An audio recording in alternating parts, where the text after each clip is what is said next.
नमो विष्णुपादाय कृष्णाय भूतले श्रीमते भक्तिवेदांत स्वामिनिति नामिने। नमस्ते सारस्वते देवे गौरवाणी प्रचारिणे निर्विशेष शून्यवादी पाश्चात्य देशतारिणे। जय श्री कृष्ण चैतन्य प्रभु नित्यानंद श्री अद्वैत गदाधर श्रीवासादि गौर भक्तवृंद। हरे कृष्ण कृष्ण कृष्ण हरे हरे, हरे राम राम राम हरे हरे। हरे कृष्ण। तो हम पढ़ रहे श्रीमद् भगवद गीता यथारूप, अध्याय 2, श्लोक संख्या 30। देहि नित्यम अवध्योयम देहे सर्वस्य भारत, तस्मात् सर्वाणि कर्माणि भूतानि न त्वं शोचितुमर्हसि। देहि वध्योयम देहे सर्वस्य भारत, तस्मात् सर्वाणि भूतानि न त्वं शोचितुमर्हसि। अनुवाद तथा तात्पर्य श्रील प्रभुपाद द्वारा। हे भारतवंशी, शरीर में रहने वाले देही का कभी भी वध नहीं किया जा सकता, अतः तुम्हें किसी भी जीव के लिए शोक करने की आवश्यकता नहीं है। अनुवाद क्या है? हे भारतवंशी, शरीर में रहने वाले देही का मतलब आत्मा का कभी भी वध नहीं किया जा सकता, अतः तुम्हें किसी भी जीव के लिए शोक करने की आवश्यकता नहीं है। तात्पर्य। अब भगवान अविकारी आत्मा विषयक अपना उपदेश समाप्त कर रहे हैं। अभी तक मतलब 12वें श्लोक से लेके 30वें श्लोक तक भगवान ने, 11वें श्लोक से लेके 30वें श्लोक तक टोटल 20 श्लोक आत्मा का ज्ञान देने के लिए भगवान ने अर्जुन को बताया। अभी भगवान इस विषय को कंक्लूड कर रहे हैं, एंड कर रहे हैं। तो अब भगवान अविकारी आत्मा विषयक अपना उपदेश समाप्त कर रहे हैं। अगर आत्मा का अनेक प्रकार से वर्णन करते हुए भगवान कृष्ण ने आत्मा को अमर तथा शरीर को नाशवान सिद्ध किया है।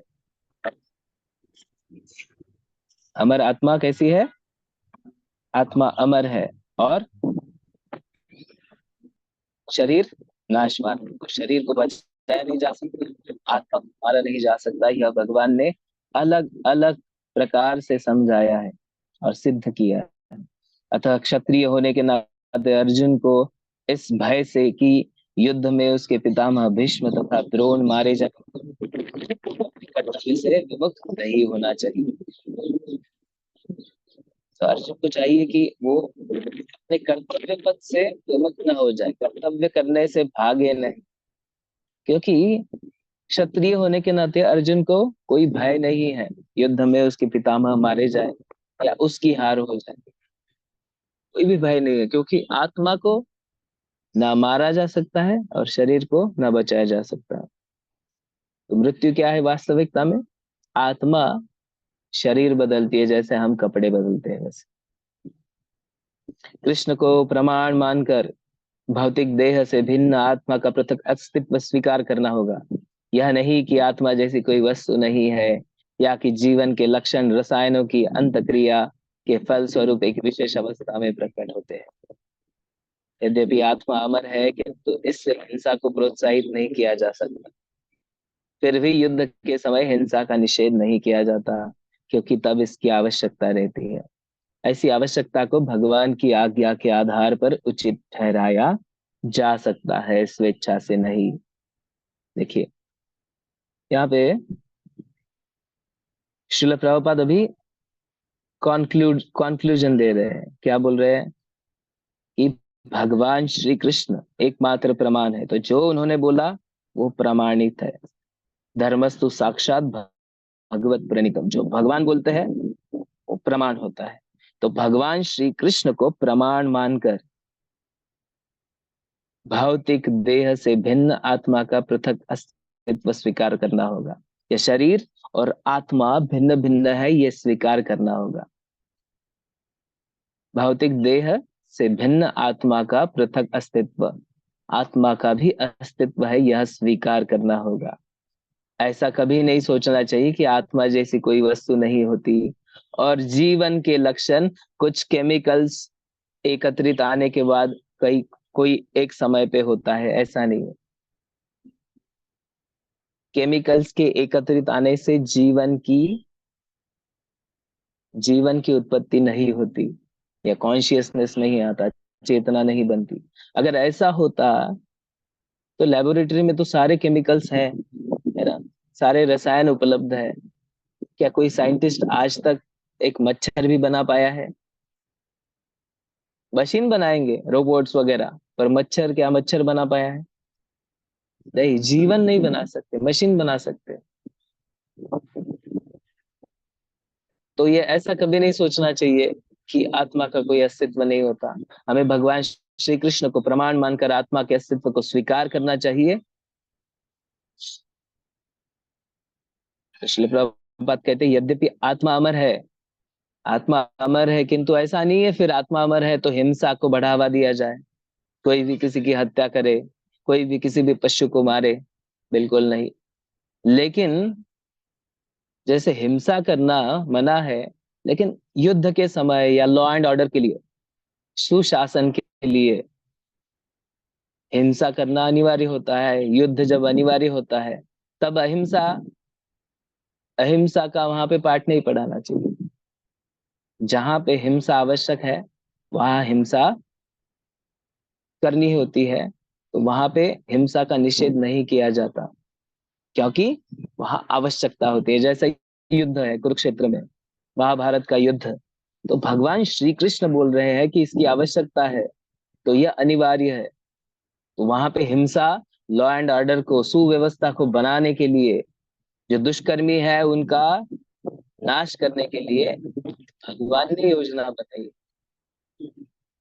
तो वहां पे हम ऐसा नहीं सोच सकते कि हिंसा नहीं हो और हम भाग जाए। अर्जुन को अपने कर्तव्य पथ से भागना नहीं चाहिए, यही कंक्लूजन है भगवान बता रहे हैं अर्जुन।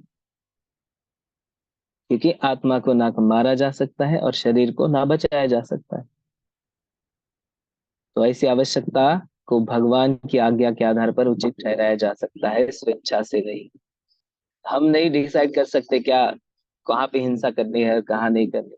तो भगवान ने कुछ रूल्स दिए हैं, जो भगवान की किताब है ना, शास्त्र, उसमें सारे रूल्स दिए, कब किसको क्या शिक्षा होनी चाहिए, कहाँ पे हिंसा का प्रयोग होना चाहिए और कहाँ पे हिंसा का प्रयोग नहीं होना चाहिए। हम नहीं फिक्स कर सकते, हम नहीं योजना बना सकते कि अरे यहाँ पे हिंसा होनी चाहिए या यहाँ पे नहीं होनी चाहिए। 31वां श्लोक। स्वधर्मम अपि चावीक्ष न विकम्पितुमर्हसि, धर्म्याधियुद्धात् श्रेयोऽन्यत् क्षत्रियस्य न विद्यते। स्वधर्ममपि चावीक्ष न विकम्पितुमर्हसि, धर्म्याधियुद्धात् श्रेयोऽन्यत् यत् क्षत्रियस्य न विद्यते। अनुवाद और तात्पर्य। क्षत्रिय होने के नाते अपने विशिष्ट धर्म का विचार करते हुए तुम्हें जानना चाहिए कि युद्ध के लिए, धर्म के लिए युद्ध करने से बढ़कर तुम्हारे लिए अन्य कोई कार्य नहीं है। अतः तुम्हें संकोच करने की कोई आवश्यकता नहीं है। भगवान अर्जुन को कह रहे कि अभी तुम क्षत्रिय हो, क्षत्रिय होने के नाते तुम्हारा एक विशिष्ट धर्म है, स्वधर्म, जिसका विचार करते हुए तुम्हें यह जानना चाहिए कि धर्म के लिए युद्ध करने से बढ़कर तुम्हारे लिए अन्य कोई कार्य नहीं है। धर्म के लिए युद्ध करने से बढ़कर क्षत्रिय के लिए अन्य कोई कार्य नहीं होता। तो भगवान अर्जुन को समझा रहे, इससे बढ़कर तुम्हारा कोई कर्तव्य ही नहीं है क्षत्रिय होने के नाते। अतः तुम्हें संकोच करने की कोई आवश्यकता नहीं है। तात्पर्य। सामाजिक व्यवस्था के 4 वर्णों में द्वितीय वर्ण उत्तम शासन के लिए है और क्षत्रिय कहलाता है। 4 वर्ण है ना सामाजिक व्यवस्था के लिए, ब्राह्मण, क्षत्रिय, वैश्य और शूद्र। ब्राह्मण माने जो बुद्धिमान होते हैं, जो सबको मार्गदर्शन देते हैं, क्षत्रिय वैश्य शूद्र। ये धर्म के आधार, ये जन्म के आधार पर नहीं है, ये जन्म जन्म के आधार पर कभी नहीं होता। ये 4 वर्ण ब्राह्मण क्षत्रिय वैश्य शूद्र, ये किसके आधार पर होते हैं? ये होते हैं क्वालिटीज एंड एक्टिविटीज, गुण और कर्मों के आधार पे। तुम्हारे गुण कैसे हैं अंदर, और तुम्हारे कार्य कैसे है उसके आधार पे यह 4 डिविजन्स होती है, यह 4 उप प्रकार होते हैं। सामाजिक व्यवस्था के 4 वर्ण होते हैं। तो दूसरा जो है उसे क्षत्रिय कहा जाता है। क्षत का अर्थ चोट खाया हुआ, जो क्षति से रक्षा करे वह क्षत्रिय। क्षत मतलब चोट खाया हुआ या जो कष्ट भोग रहे हो, और जो कष्ट भोगने से रक्षा करे, जो क्षति से रक्षा करे उसे कहते हैं क्षत्रिय।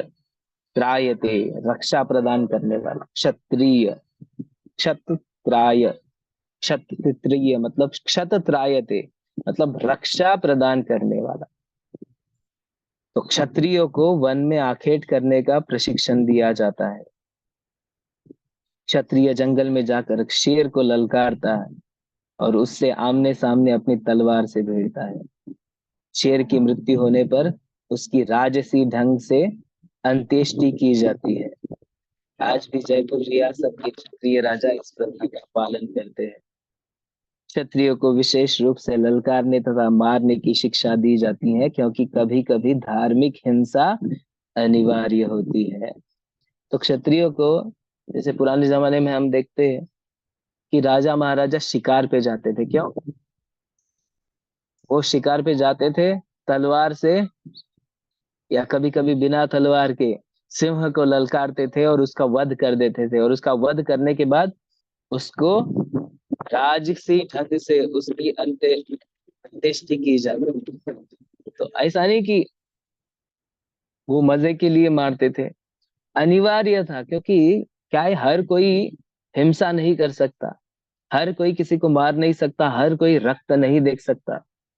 तो जो क्षत्रिय होते हैं उनको यह ट्रेनिंग के लिए यह योजना बनी हुई थी कि आप शिकार करो, वध करना सीखो, ताकि आपको जब समाज में लॉ एंड ऑर्डर के लिए, सुव्यवस्था के लिए हिंसा करनी पड़े तो तब तुम तत्पर होना चाहिए।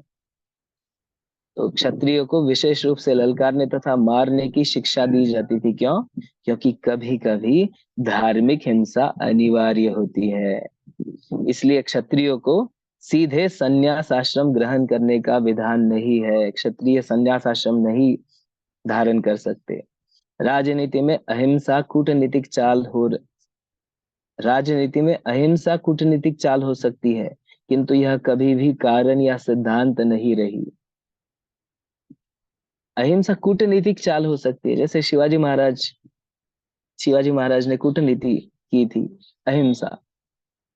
जब वो अफजल खान आया था बहुत बड़ी सेना लेके और तहस नहस कर रहा था, हर जगह पे विध्वंस कर रहा था, तो शिवाजी महाराज ने क्या चाल चली? कूटनीति कहते हैं उसको। उन्होंने कहा कि हम अकेले में मिलते हैं और जो भी हो डिसाइड करते हैं, युद्ध करने की क्या आवश्यकता है। तो वैसे अहिंसा दिखाई, लेकिन अहिंसा अहिंसा को सिद्धांत नहीं बना। शिवाजी महाराज ने जब अफजल खान आया तो उसका वध कर दिया। तो ऐसा नहीं कि अहिंसा तो इसे भी छोड़ दो और चलने दो, हिंसा ये जो तांडव कर रहा है, सारा अधर्म कर रहा है, सभी प्रजा को परेशान कर रहा है, तो उसको करने दो, इसको अहिंसा से छोड़ दो। नहीं, कूटनीति से अहिंसा का भी यूज किया ताकि उसको लगे कि अरे ये डर गया, और बाद में शिवाजी महाराज ने उनको मार भी दिया। तो राजनीति में अहिंसा कूटनीतिक चाल हो सकती है, लेकिन यह कभी भी कारण या सिद्धांत नहीं रहा। अहिंसा कभी भी सिद्धांत नहीं रहा। जैसे गांधी जी बोलते थे अहिंसा, अहिंसा से स्वतंत्रता आई। सिर्फ अहिंसा से स्वतंत्रता नहीं आई, बहुत लोगों ने अपनी कुर्बानी दी है, जान की कुर्बानी दी है। तो सिर्फ अहिंसा से नहीं आई, बहुत लोगों ने अपने रक्त बहाया है, तभी स्वतंत्रता मिली है ना। तो धार्मिक सिद्धा संहिताओं में उल्लेख मिलता है, आवेशु मिथोन्योन्यम जिघांसन्तो महीक्षितः युद्धमानः परम शक्त्या स्वर्गं यान्त्यपरां गुंखाः यज्ञेषु पशयो ब्रह्मान् हन्यते सततं विजयी संस्कृतः किल मंत्रैश्च तेऽपि स्वर्गम् अवाप्नुवन्। युद्ध में विरोधी युद्ध में विरोधी ईर्ष्यालु राजा से संघर्ष करते हुए मरने वाले राजा या क्षत्रियो को मृत्यु के अनंतर वे ही उच्च लोक प्राप्त होते हैं जिनकी प्राप्ति यज्ञाग्नि में मारे गए पशुओं की होती है। क्या कहा गया है? युद्ध में जो लोग मरते हैं संघर्ष करते हुए युद्ध करते हुए, तो उनको मृत्यु के बाद उच्च लोक की प्राप्ति होती है।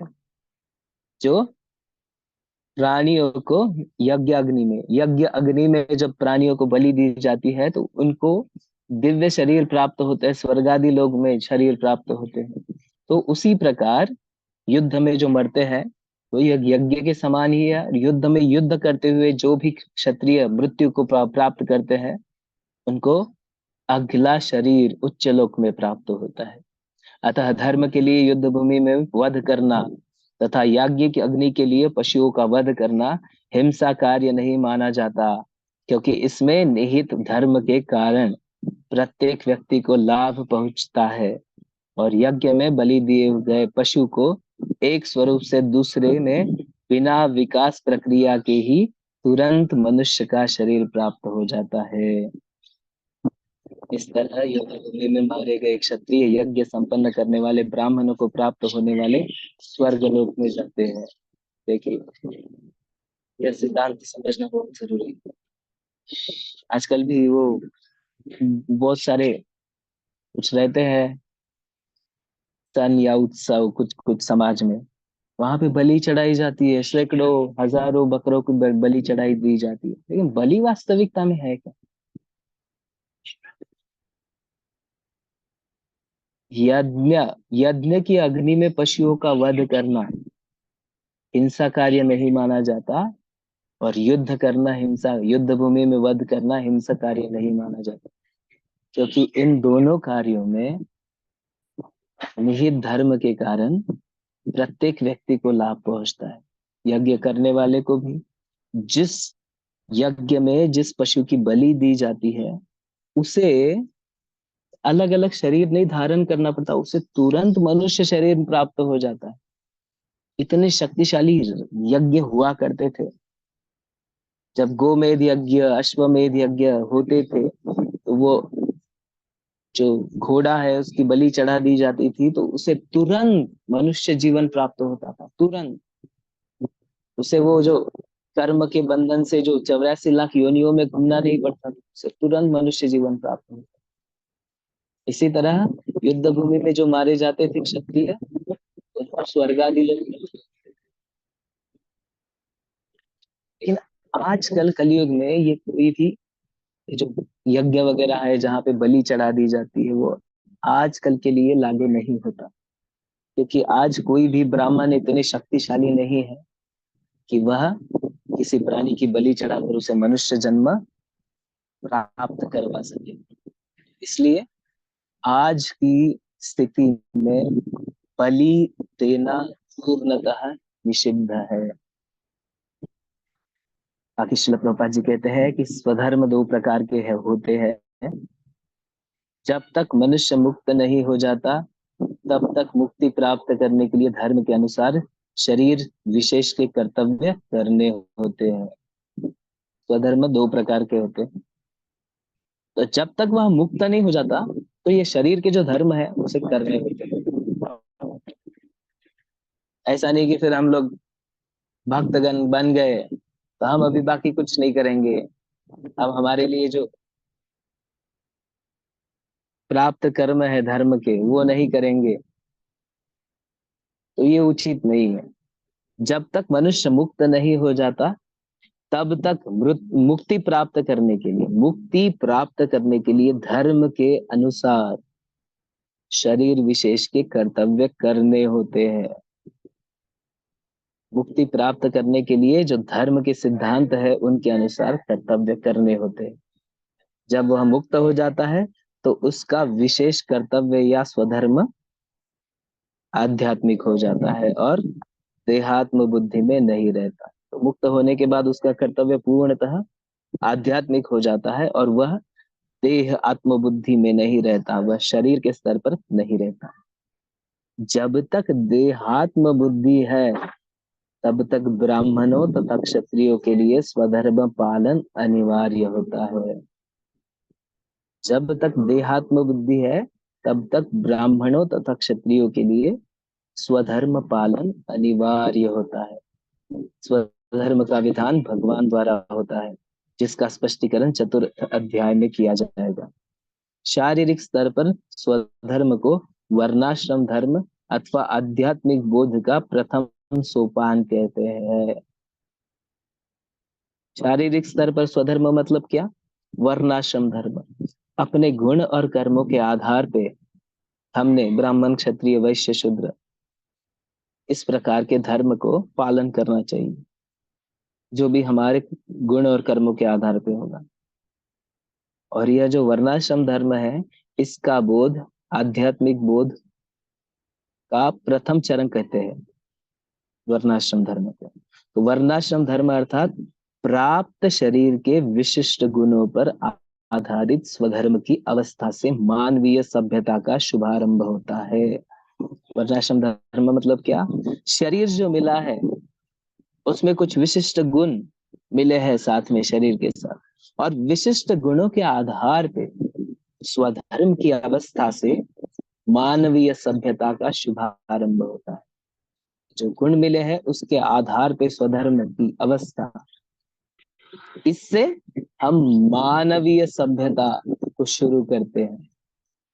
वर्णाश्रम धर्म के अनुसार किसी कार्य क्षेत्र में स्वधर्म का निर्वाह करने से जीवन के उच्चतर पद को प्राप्त किया जा सकता है।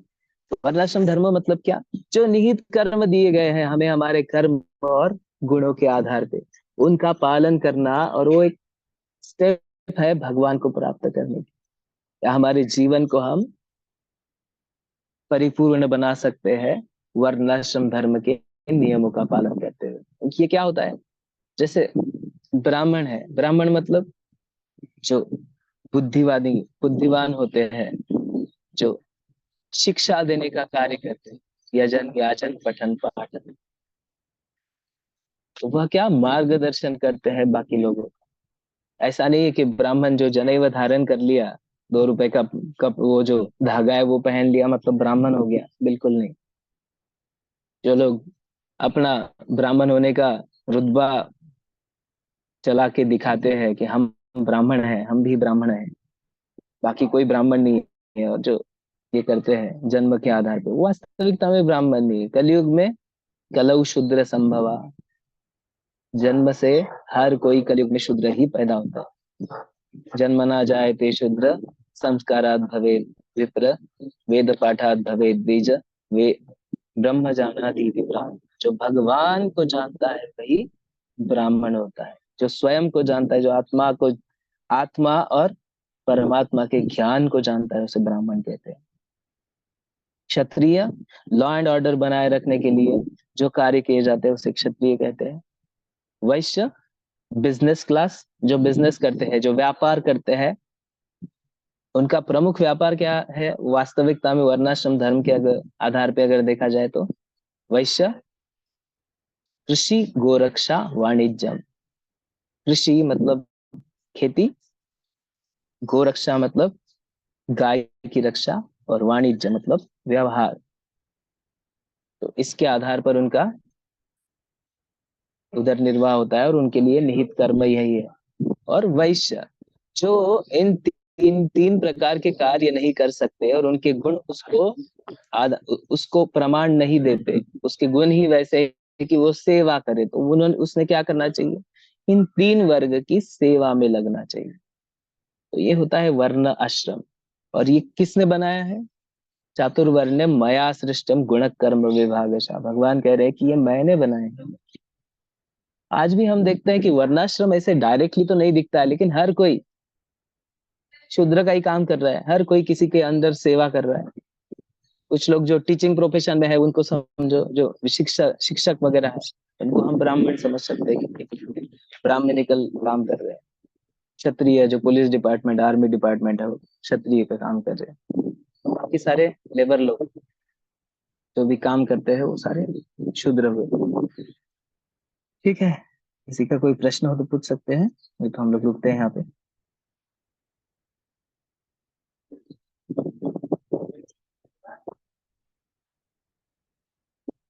ओके। ग्रंथराज की अनंतपुरी वैष्णव लखी, प्रेमानंदे हरि हरि।